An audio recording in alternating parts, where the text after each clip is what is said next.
Hey, what's going on, everybody? I am Nick Push. Welcome back to the channel. I've got a different video than I usually make today. We're branching away from the Halloween franchise. No Halloween Ends talk for a little bit here. But I thought it might be fun to rank my favorite horror icons. So I got my top 10 list right here, and I'm just going to kind of go through them one by one. A couple of things though. This is only going to be the killers. You're not going to find Jamie Lee Curtis. You're not going to find Bruce Campbell or any icons like that. I'm talking about just the killers. And this is my list, so obviously it's subjective. So I want you to tell me your list down below. Give me your top couple, your top 5, top 10, like I'm doing. However you want to do it. And now, as always, hit that subscribe button if you want more videos like this. I got a lot of cool shit planned this summer, so I look forward to having you join me here. So let's get right into it. I got my list over here on the other screen. Like I said, this is my personal top 10 list of my favorites. Some of these guys have been in one movie or two movies. Some have been in 12 movies. It's just kind of my list. So yeah, let's get right into it. Coming in at number 10 is going to be Jack Torrance from The Shining. I'm a huge fan of this movie. I love what Kubrick did. I love Jack Nicholson's performance. His slow descent into madness is fucking, you're going to hear me say this word a lot. It's fucking iconic. I don't really know anyone who doesn't like this movie. I'm sure you're out there. It's kind of a slow burn. It's got a lot of weird stuff in it. A lot of interesting imagery and shit like that. But my favorite part about this movie is Jack Nicholson's performance. And that's why he is at number 10. Coming in at number 9, another person that's only been in, well, no, maybe he's been in more than one movie. But this is mostly for Poltergeist 2, and that's going to be Reverend Kane. This guy creeps the fuck out of me to this day. The scene right here in the image is when he's walking up to Craig T. Nelson's house in the daytime, and it's raining, and he's like, let me in. It's just fucking terrifying. The sun is out, but it's raining, and the family's kind of hidden in the darkness. He's kind of in the darkness and the light. The actor that was playing him was actually dying at the time, so that helps his look of just being just creepy. So he always creeped me out. He had to be on my list, and he's at number 9.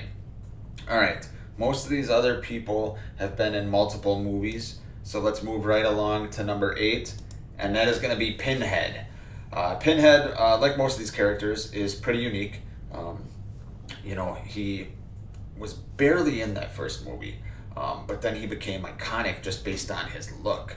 Obviously, he moved on to greater roles in the sequels. I really like him in Hellraiser 2, which I think is a very creepy movie. But they kind of realized what they had with him, and talking about pleasure and pain and different things like that. And definitely one of the most unique looks of any horror icon. He's got fucking needles all over his head.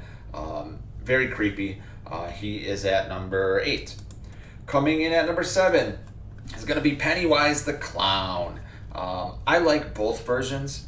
I actually like Tim Curry's 1990 version a little bit better, but I think both versions, Skarsgård and Curry's versions, are perfect for the movies they are in. I'm a big fan of the 1990 miniseries. I liked It Chapter 1. It Chapter 2 I had some issues with, but it had nothing to do with Skarsgård, mostly like CGI and the story. But I love what Pennywise is, an ancient demon that takes the form of a fucking clown to lure kids. It's creepy. Both versions are creepy. Like I said, I like Curry better, but Skarsgård's version was also very good. Next up on the list is going to be number 6, and that is going to be Chucky, Charles Lee Ray. This image here is from my favorite Child's Play movie, that is Child's Play 2, which is an amazing third act, and this is kind of, when they realized what they had with Chucky. He was just kind of in the shadows in part 1, which I liked. But obviously in the sequels he went overboard with the comedy and goofiness and turned into, just camp. But the first 3 movies I really like Chucky. I don't mind him in Bride, but after that kind of went off the rails. But you wouldn't think a fucking doll could be terrifying. But when I was a kid, I was scared of Chucky. It's cool that he used voodoo to transfer his soul, Charles Lee Ray did, into a fucking good guy doll. And he needs Andy Barclay to get his soul back. I have not seen the TV series, I will say that. It's on my list. So my judgment will be out on that. But I am a big fan of Chucky. That's why he is at number 6. Top 5, people. Coming in at number 5, it's going to be Leatherface. I love this classic scene right here of Leatherface when he's whipping the chainsaw around. He kind of comes on screen in the original, just like that, and he's just, brutal. Obviously, he is, I guess, has some cognitive disability, but he wears fucking face. He wears skin on his face from his victims, especially in that first movie where he hangs that girl on the hook, slices the guy in the wheelchair in half. Just creepy. Obviously, the second one, went to more of a camp horror comedy style. The middle chapters, I'm not huge fans of them, although I do like the 2003 remake with Jessica Biel a lot. I actually like that better than the OG. As far as the new one goes, I thought it was good. I'm not one of the people that hated it. I enjoyed it. I didn't love it, but I enjoyed it. But Leatherface, he is an iconic villain. A guy wearing human skin and a lot of times a suit, cross-dressing sometimes, wearing makeup, wielding a chainsaw around.